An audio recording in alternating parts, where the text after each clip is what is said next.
I'm going to go ahead and call the Brooklyn City Council meeting to order. Mary Jo, can you please call the roll? Meg Ryan Shaki. Here. Stephen Coyle. Here. Andy Selhertz. Here. Kathy Pucci. Here. Aaron Borowski. Here. Kevin Tansky. Here. Sue Grodick. Absent excused. Please join me in the Pledge of Allegiance, and then we're going to turn it over to Councilman Stephen Coyle for opening remarks. I pledge allegiance to the flag of the United States of America and to the republic for which it stands, one nation, under God, indivisible, with liberty and justice for all.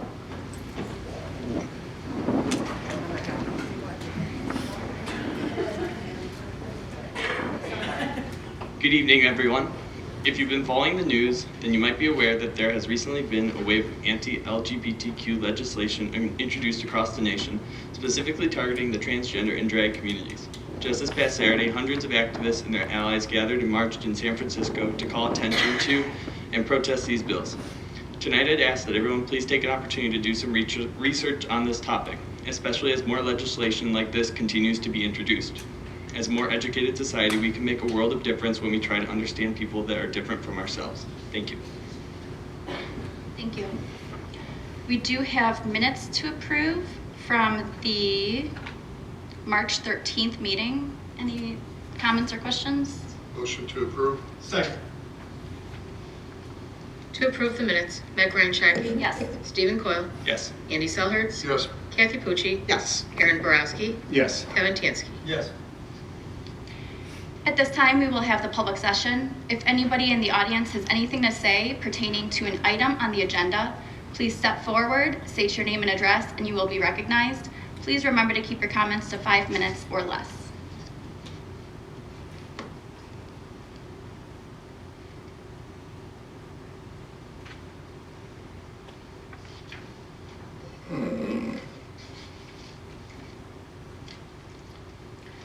We will now have reports of committees, commissions, and boards. We will start this evening with the Recreation Board.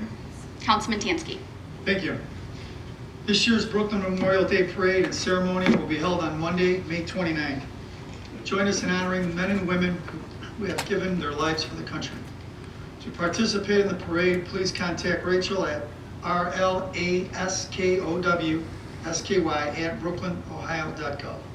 Call 216-635-4283. The parade will kick off at 11 a.m. from the Brooklyn Recreation Center and will proceed east on Memphis, south on Ridge, west on Biddulph, and then north on Rodone, ending at the Brooklyn High School Stadium. A special ceremony will begin at noon, where families will be invited to state their loved one's name. The next Recreation Board meeting will be held on April 17th in the Rec Center meeting room at 7 p.m. And that concludes my report. Thank you. Next up, we have the Domestic Abuse Commission. April is Child Abuse Awareness and Prevention Month. I sincerely want to thank Kathy, Alex, Sarah, and the rest of the team over the Brooklyn branch of the Cuyahoga County Public Library for partnering with the Domestic Abuse Commission this month on a project to bring awareness to child abuse and resources that are available. In front of their help desk is a table set up with resources and a table for a take and make project for visitors of all ages. The pinwheel is a symbol of childhood and innocence, which is what these projects show. I encourage you to stop by the library and enjoy one of these projects. Ohio Wears Blue Day is on this Wednesday, April 12th. This is also in recognition of Child Abuse Awareness and Prevention Month. You can show off your blue outfit on April 12th on social media with the hashtag Ohio Wears Blue.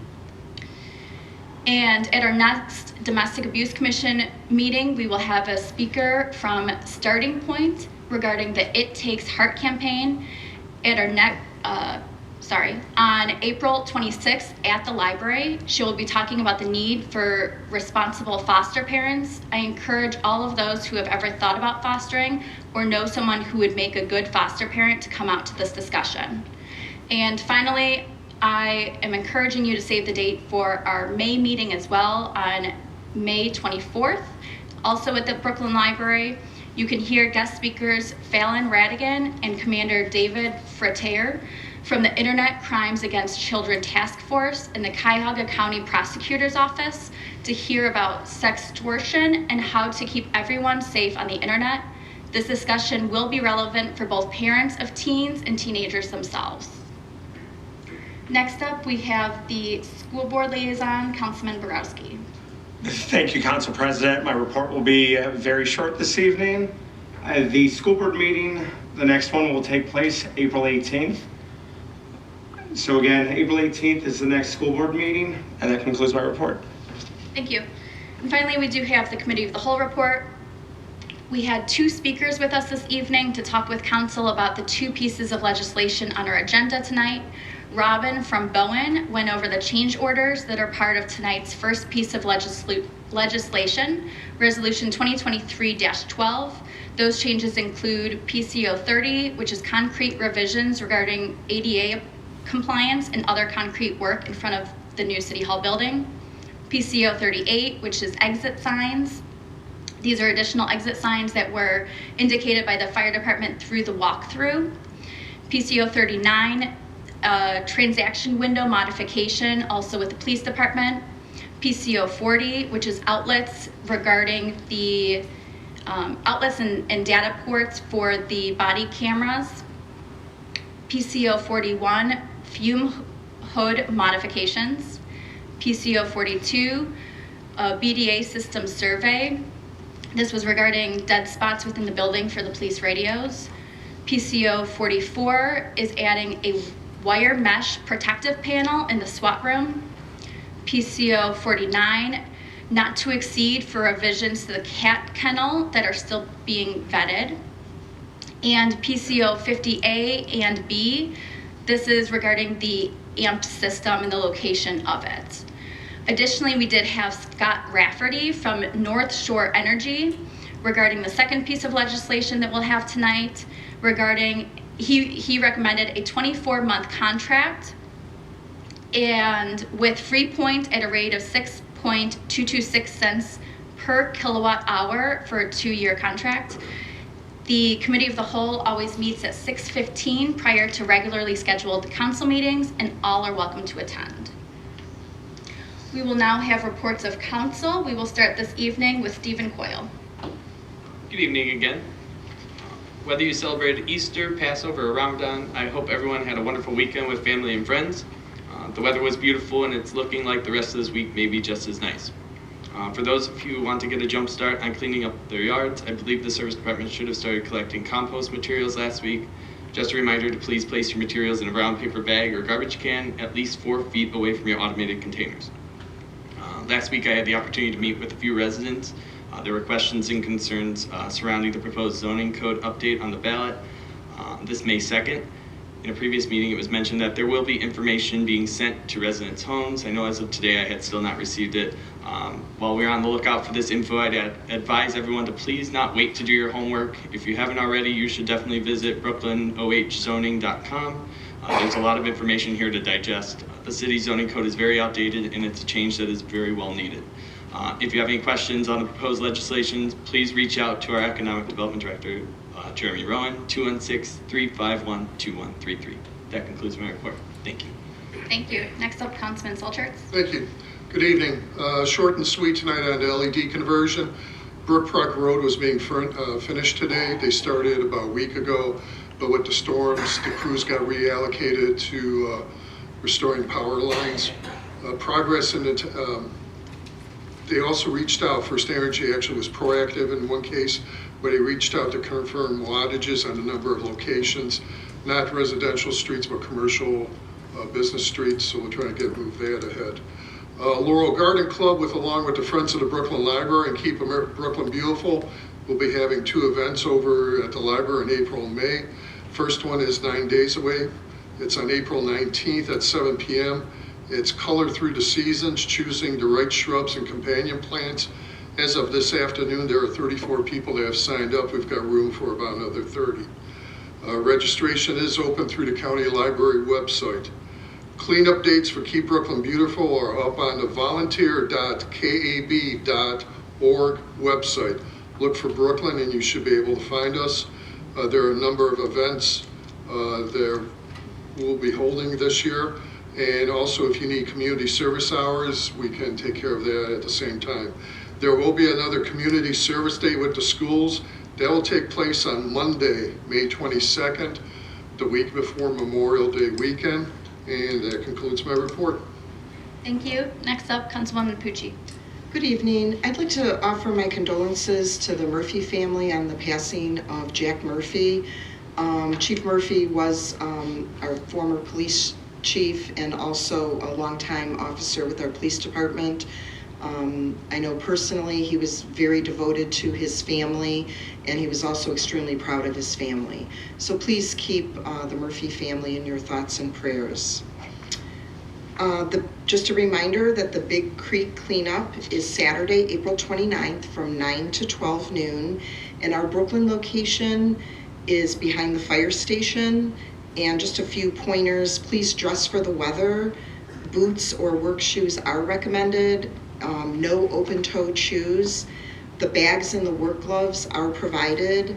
And children under 18 must have adult supervision with them. Councilman Coyle already mentioned about the zoning issue, which is a very important issue for our community. So just a reminder that early voting is underway, whether you want to vote by mail or vote in person early down at the Board of Elections. And he also mentioned that there is some communication arriving shortly from the city. And there's also an info session on Monday, May 1st. And what time is it? 6 o'clock or 6:30? Okay.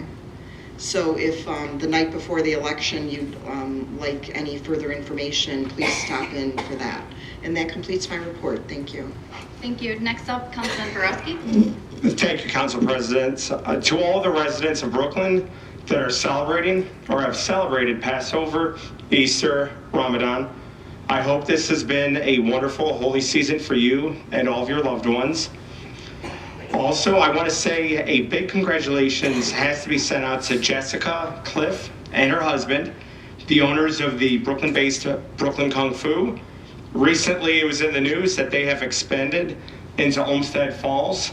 I wish them success at their new location and continued success at their location currently in Brooklyn. And that concludes my report. Thank you. Councilman Tinsky. Thank you. Just a quick reminder again. If any resident is on a default rate with CEI, you need to exit that rate and get on Apples and Apples and pick another supplier with a decent rate. CEI will double their rates in June. Watch when you select a supplier, termination fees and/or monthly reoccurring fees.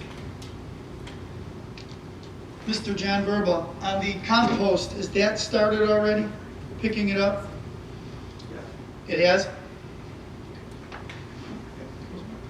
Thank you. I do have a couple things to add myself. For those that celebrated Easter, Passover, Ramadan this weekend, I hope you had a great holiday weekend with your family. For those celebrating Orthodox Easter next weekend, I hope that you too have a great holiday weekend. April is Autism Awareness Month. Throughout this month, organizations around the world share stories and resources aimed to increase understanding and acceptance of people with autism. I also want to use this month as a reminder that Brooklyn has a voluntary safety roster for family members with autism.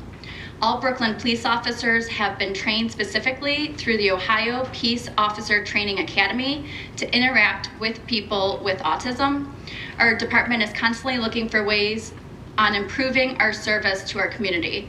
Throughout this training and the newer registry, we hope to make the community safer for everyone. You can find this safety roster information and the registration on our website at brooklynohio.gov under the police department page. And a reminder that on April 19th, the community center is hosting an afternoon polka band from 1 to 3. Tickets are $5 and must be purchased ahead of time and are available via cash or check at the senior center. I hope to see you there. Next up, we have the mayor's report. Mayor Van Kirk. Thank you, Council President. Just a few items. The I-40 ramps off of Tiedemann Road have been installed. And so coming off East or westbound, you'll be able to see those. And then the landscape that's going to be done in those two quadrants will begin at the end of next week or the start of the week after, and will go into the month of May.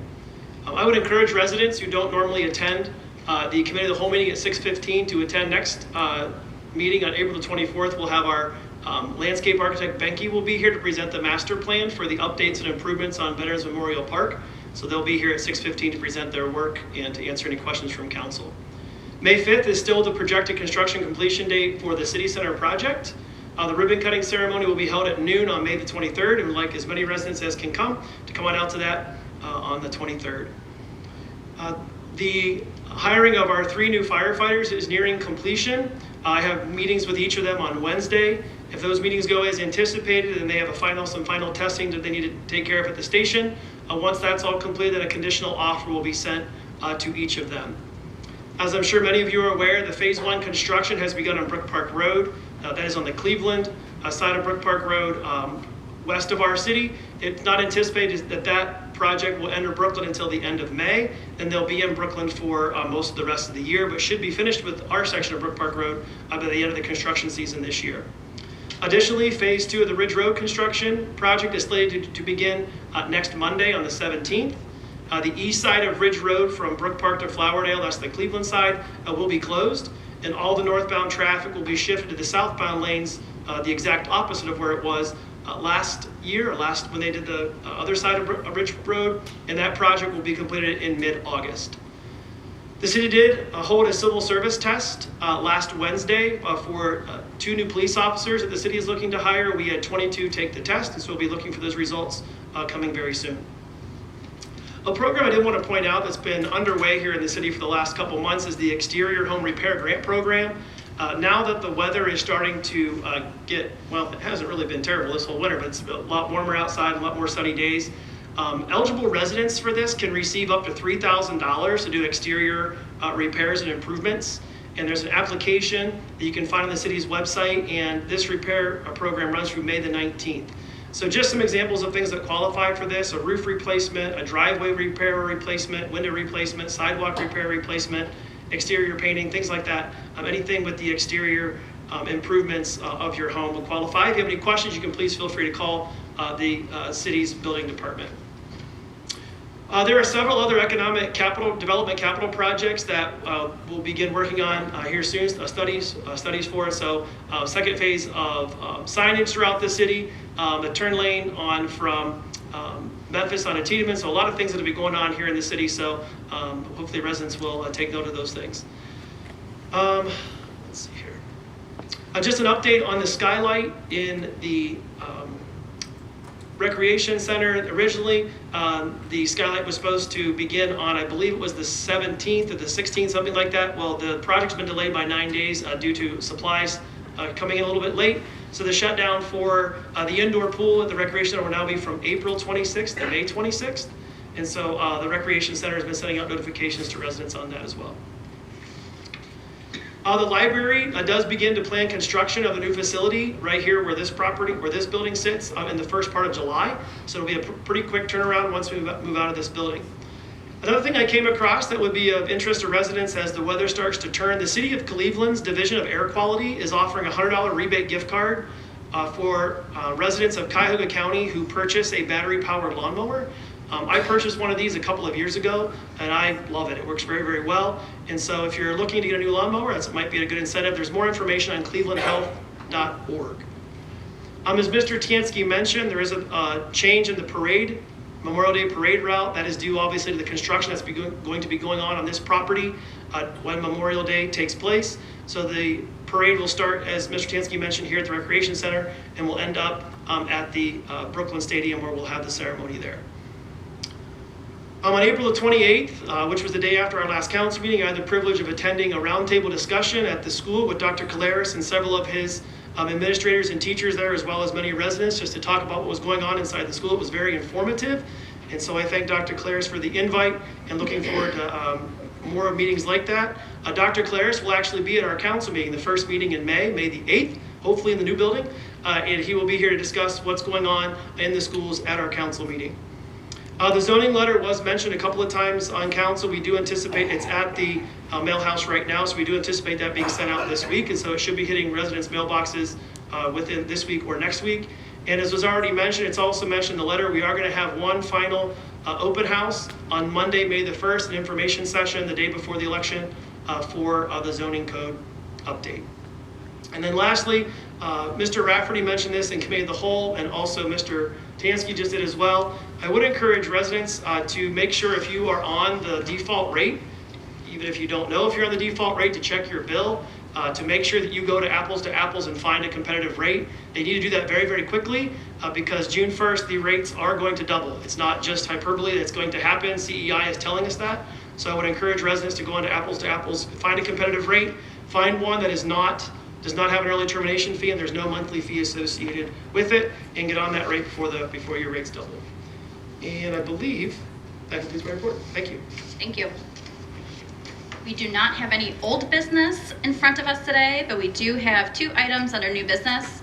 The first being Resolution 2023-12. This is on first reading tonight, but administration is looking for us to adopt through suspension of the rules, amending Resolution 2023-4, approving of a construction budget and authorizing execution of guaranteed maximum price amendments for the city center project and declaring an emergency. And I read the change orders during the committee of the whole report, but this is an increase total of $145,589 for an updated GMP amount of $25,079,188. Introduced by all, suspend the rules. Second. To suspend the rules, Meg Ryan Shaki, Yes. Stephen Coyle, Yes. Andy Selhertz, Yes. Kathy Pucci, Yes. Aaron Borowski, Yes. Kevin Tansky. Yes. To adopt, Meg Ryan Shaki, Yes. Stephen Coyle, Yes. Andy Selhertz, Yes. Kathy Pucci, Yes. Aaron Borowski, Yes. Kevin Tansky. Yes. And then we have ordinance 2023-9 on first reading tonight, but again, looking to adopt through suspension of the rules, authorizing the mayor to enter into a contract agreement with FreePoint as supplier or electric energy for the service garage, senior center, new city hall / police station, and the fire station. And just a reminder that this is a rate of 6.226 cents per kilowatt hour in a 24-month contract. I move we amend in the title, the second whereas, and section 1 by inserting FreePoint Energy Solutions, and also in section 1 inserting the rate, which is 6.226 per kilowatt hour. Second. To amend, Meg Ryan Shaki, Yes. Stephen Coyle, Yes. Andy Selhertz, Yes. Kathy Pucci, Yes. Aaron Borowski, Yes. Kevin Tansky. Yes. Introduced by all, suspend the rules as amended. Second. To suspend the rules, Meg Ryan Shaki, Yes. Stephen Coyle, Yes. Andy Selhertz, Yes.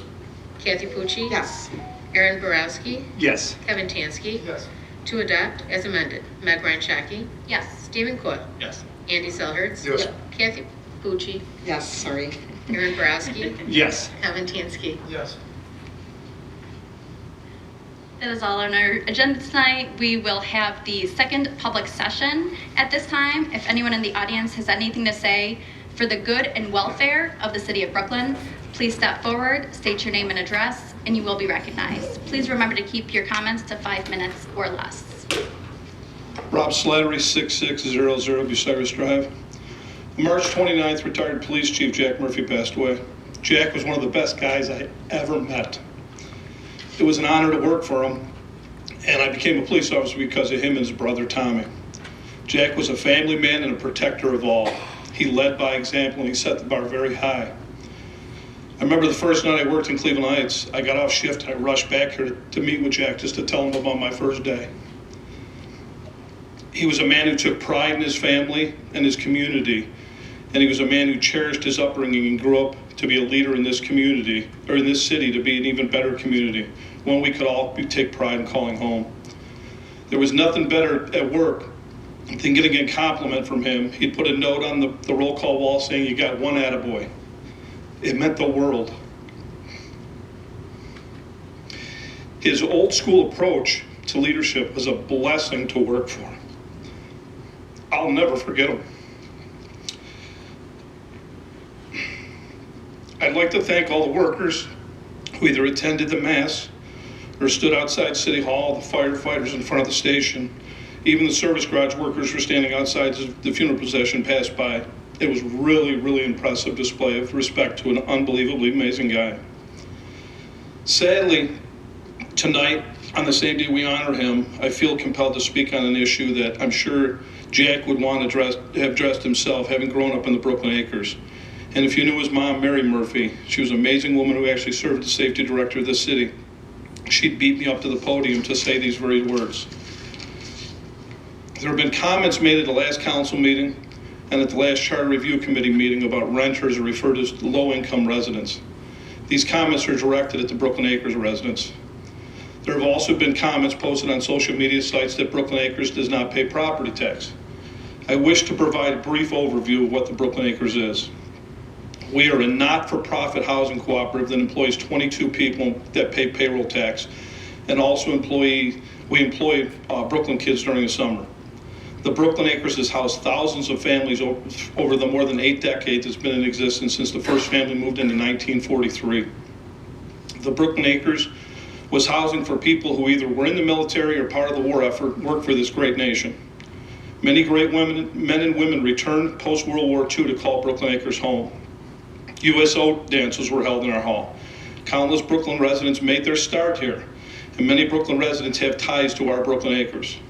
The Show Wagon Talent Show was held on our property each year with Rocco Scotti singing the national anthem to start the show. Residents from all over Brooklyn came to watch the kids display their talents, and fun was had by all.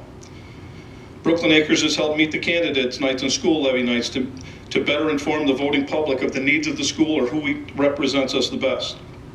Brooklyn Acres property was purchased for $3,180,000 with a down payment of $254,400 and monthly payments of $17,443.89. The mortgage was paid off July 26, 1979. As the property is paid in full, that allows us to keep our costs low. We have 600 shareholders who buy shares from the corporation before they move in. We own and maintain just over 95 acres of property. The members pay monthly maintenance fees for upkeep of the property. We conduct criminal background checks and credit checks on each applicant. If they pass the background and credit check, they're interviewed by the membership committee. If they pass that step, they're reviewed by the entire board of directors. If they're approved by the board of directors, they're put on a waiting list. The applicants then simply wait for an opening. The waiting list is more than 4 years long right now. We've invested our corporation's funds wisely and have not gouged our residents like all for-profit housing providers. We should not be looked down on, but instead admired, as we have very few issues compared to other locations in Brooklyn. If the other housing providers did the due diligence we do, there would be less issues for the city to deal with. Upon moving in, the new resident is placed on a 1-year probation and can and will be removed if they fail to meet the minimum standards of our policies and bylaws. We made a policy change to address sex offenders and dedicated all green spaces, dedicated parks. We then petitioned the city of Brooklyn to adopt a criminal ordinance involving sex offender residency near parks, schools, rec centers, and libraries. As of today, there's no sex offenders living in the city of Brooklyn, or in the Brooklyn Acres. There are 15 elsewhere in the city. The Brooklyn Acres is not low income and has a graduated minimum income scale based on occupants to qualify for residency. In the past 5 years, the Brooklyn Acres has paid $632,830.28 in property tax for our Brooklyn side alone. It's not everyone's hopes and dreams to be a homeowner. All enjoy living there and have the luxury of a 24-hour on-call union maintenance department. If a hot water tank issue comes up or there's a plumbing issue, they make one phone call and it's repaired at no cost to them. Our waiting list is long for a great reason. People want to live in the Brooklyn Acres. We have so many people who grew up there and have gone out into the world and returned back here, and the Acres is just like they left it, a clean, safe, and affordable community.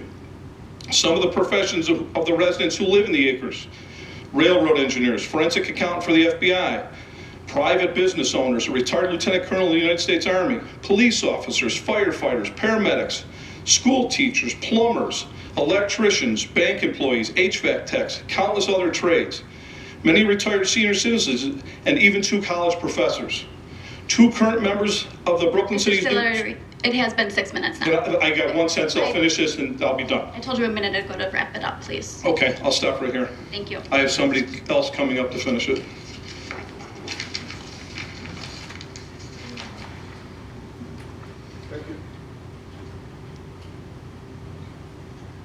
Good evening, Maggie Clancy, 6080 Gifford Drive, Brooklyn, Ohio, 44144. Two current members of the Brooklyn School District Board of Education have called Brooklyn Acres home. Cuyahoga County Prosecutor Michael O'Malley grew up in the Brooklyn Acres. Mike's father joined the military at 17 years old. He lied and said he was old enough. He became a paratrooper and received the Purple Heart. Former Mayor Gallagher's grandfather, grandmother, father, and 2 uncles also lived and grew up in the Brooklyn Acres. A member of this council and members of past councils have had family members who live in the Brooklyn Acres. The late Honorable John M. Coyne understood what the Brooklyn Acres was and what we had to offer to our great city. Hall of Fame coach Jerry Younger knew what Brooklyn Acres had to offer our great schools. Countless successful student athletes have and still do call Brooklyn Acres home. The Acres was actually founded by a group of people, including Chief Jack Murphy's father, and all the Murphys grew up there.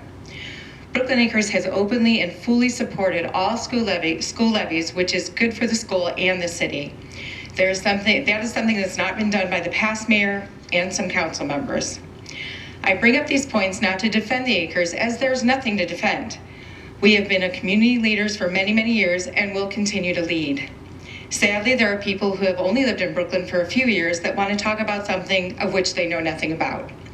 Do not confuse affordable housing with low-income housing. Brooklyn Acres has never been Section 8, nor will it ever be Section 8. It concerns me that these comments are being made with a clear bias against renters, as they are mentioned, as if they are less than or should have less voice in matters before the council or city administration. I do not think the city or members of the city council want to start separating residents by income, social status, or any other measure. It's time to show that we are all one strong Brooklyn. Thank you. Thank you.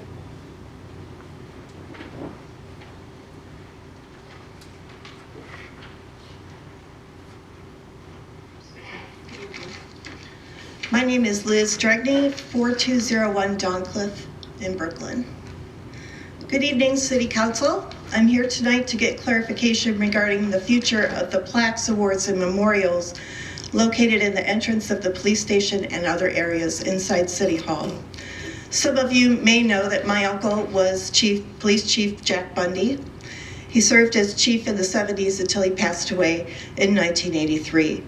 The importance of serving one's community has always been impressed upon me through the actions of my father, my Uncle Jack, my father's numerous cousins, and their children. Many of them have been honored by plaques and memorials hanging in these very halls. In our family, we give back, and that's why I'm here tonight. As the new City Hall and police station construction began, I heard about plans for moving the large outdoor memorials, but not those hanging on the walls inside this building. I started asking city leaders about the big Chief Bundy plaque downstairs. It's hung in the police station vestibule for the last 40 years, and I assumed there'd be plans to move it too. Unfortunately, no one could say for sure if it would be moved to the new building or not, and this is what I'd like to clarify now.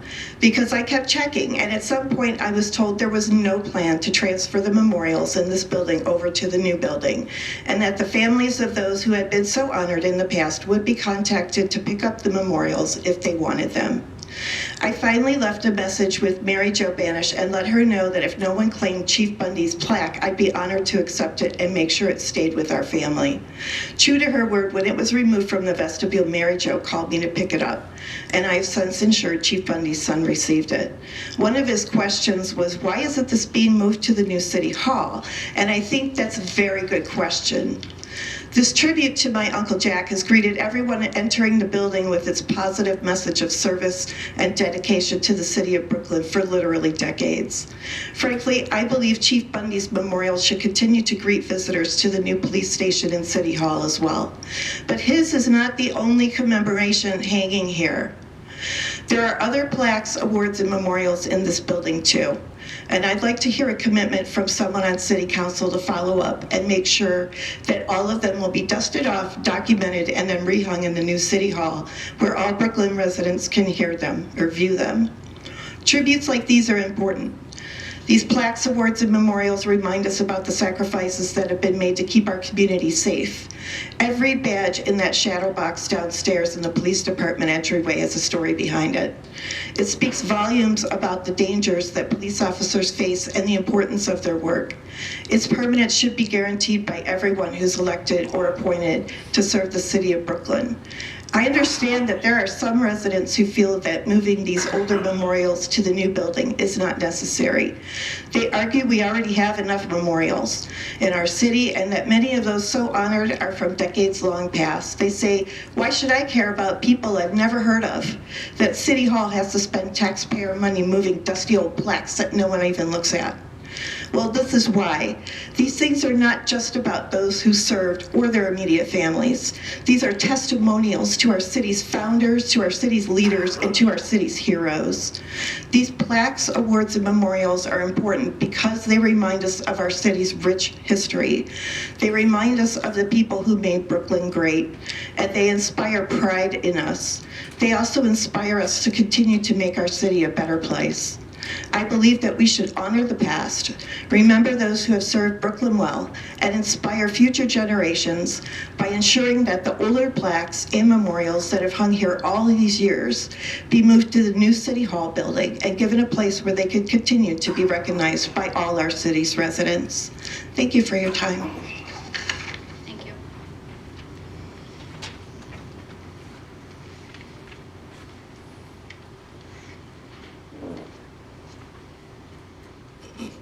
Good evening, everyone. Victor Ardito, 7439 Outlook Avenue. That Liz just said was a big surprise to me. I would have taken it for granted. Something like that, honoring all our fallen heroes and that, would be moved along into the new house. Everything in this world right now seems upside down to us old people. We're washing away history, rewriting books. Last one I heard was that James Bond books are going to be written. They're debating on whether to redo the movies and take some of the language out. Mark Twain writings and down the hill. I mean, you can't take history away. History is what we're growing on and to learn from.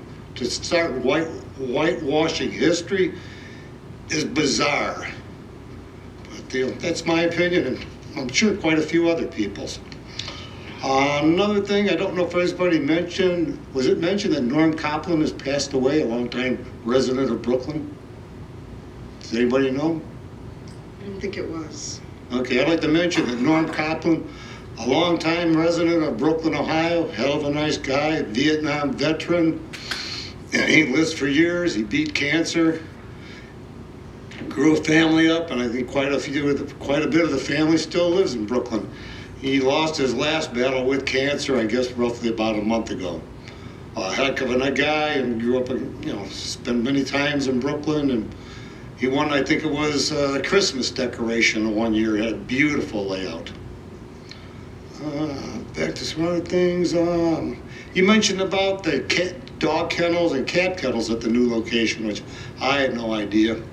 Are we gonna have a full-time person that takes care of the kennel over there, or are we still part-time? The flower and the Brooklyn signs coming off 480. I think it's a good idea. And you guys talking about the flower beds. Now, are the flower beds going to be in that unit where the flowers in that are going to grow up and block the sign? I'll answer whenever you're Okay, and also, you're talking about outsourcing it, because the guys might be pulling a weed out where they thought it was a flower or vice versa. If we're going to start outsourcing, why don't we just hire another person? I know we're not a filthy rich city, but there are funds there. And we had, this long time ago, our law director does a wonderful job, and I hope you do take care of him, because years ago we had a law director, and every time something came up, it was outsourced. Who knows how many hundreds of thousands of dollars. Let's put the money and spend it properly. It's everyone here's tax dollars, and to see things get thrown away is ridiculous. And Yeah, that's it. I'll think of something else for the next time. Have a good evening. Thank you.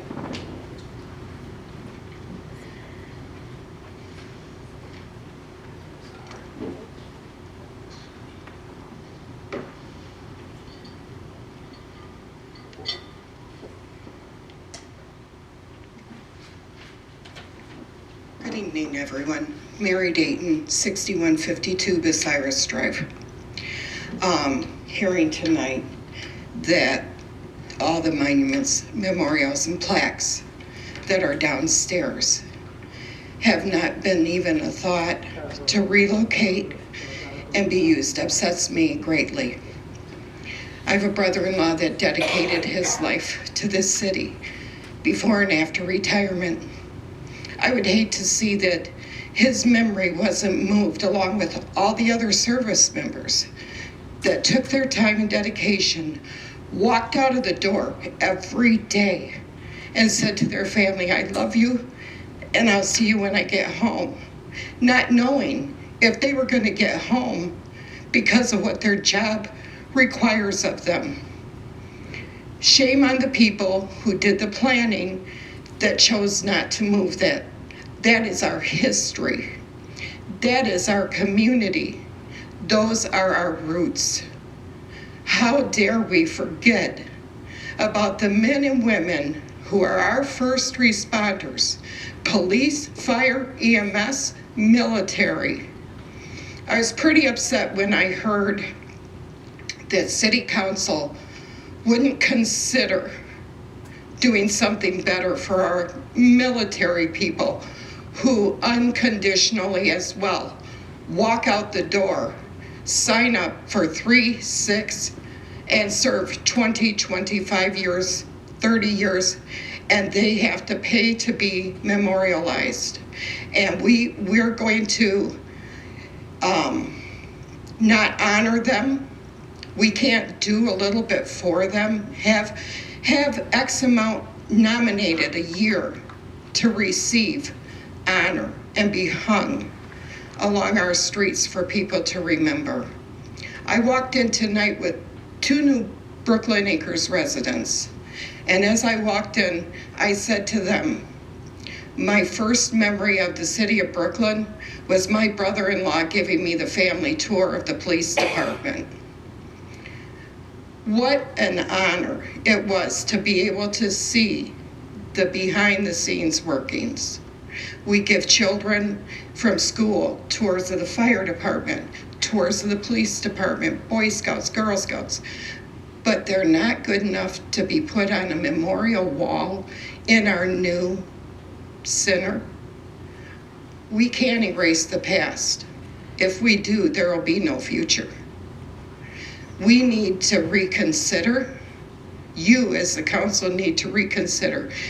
I know this may seem small to you because you have a lot on your plate. I know. I serve on the board of directors for Brooklyn Acres, which is, for the record, not, as they stated, low-income Section 8 or HUD housing. If you look it up, it is a market rate housing co-op. It's a cooperative. We have 2 other housing co-ops in this state, one in the city of Parma and one in Cincinnati. The one in Cincinnati is low-income HUD Section 8. It is very large. It is not as well kept as what you see across the street. We still maintain one of the largest green spaces in this city and constantly have to go on social media and defend why we shouldn't put a new library there or why we shouldn't put other things that the city doesn't have space for because they decided that their industry and their economic line is more important. You've got over 300 employed people, homes in Brooklyn Acres that pay city taxes, that pay income tax, that choose to live here because it's a good place to live. I would like to see, and I challenge the city council to get to know what Brooklyn Acres is, talk to the residents, talk to the people that live there, and find out what kind hearts they have and how much they want to be part of your community that people push them away from. You can't beat Brooklyn Acres. You can't beat the city of Brooklyn if we work together as a team. Yet we don't. We want to play a tug of war against each other. It has to stop. Thank you.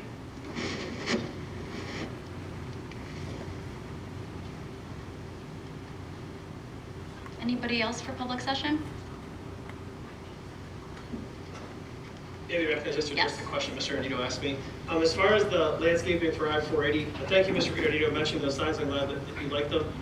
It's going to be quite extensive, the amount of landscaping that's being done down there. And yes, the landscaping will take place around those signs as well. It won't be actually growing out of the signs, but it will take place around that sign. The back of the sign will kind of be shielded by that landscaping. And it looks like an open box right now. But once the landscaping is done, it will all the way around. Landscaping will be on the ground? Yeah, the landscaping on the ground all the way around, and the back will have kind of like a backdrop type landscaping.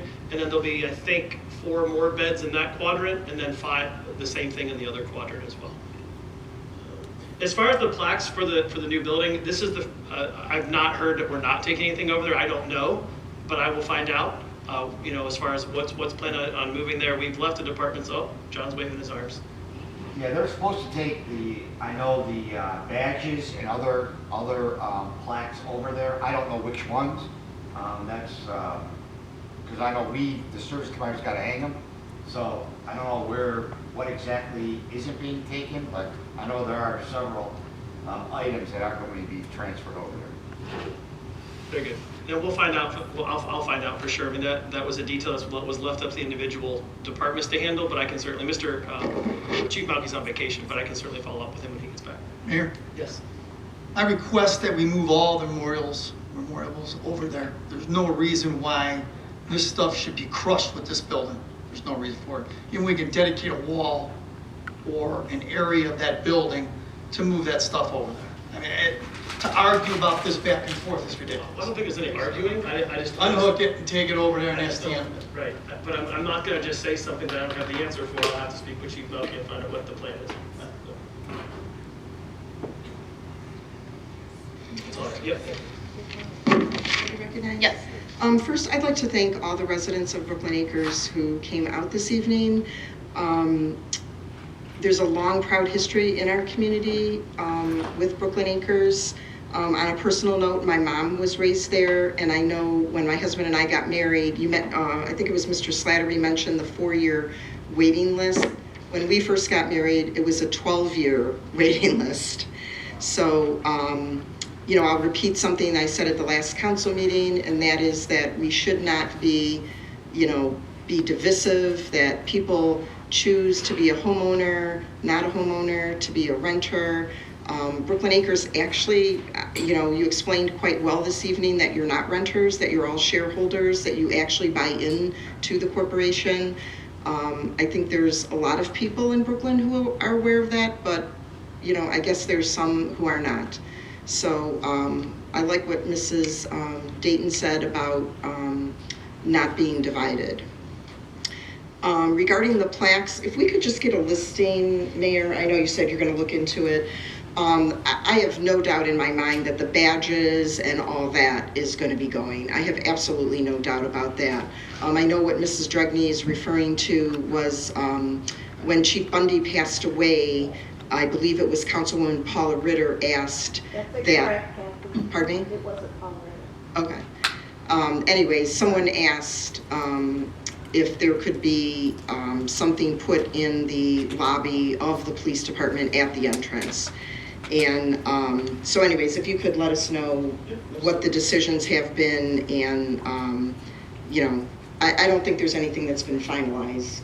So the other thing, thank you, Mr. Ardito, for your comments. And the reason why we're discussing the outsourcing is because of a safety concern that some of our employees have.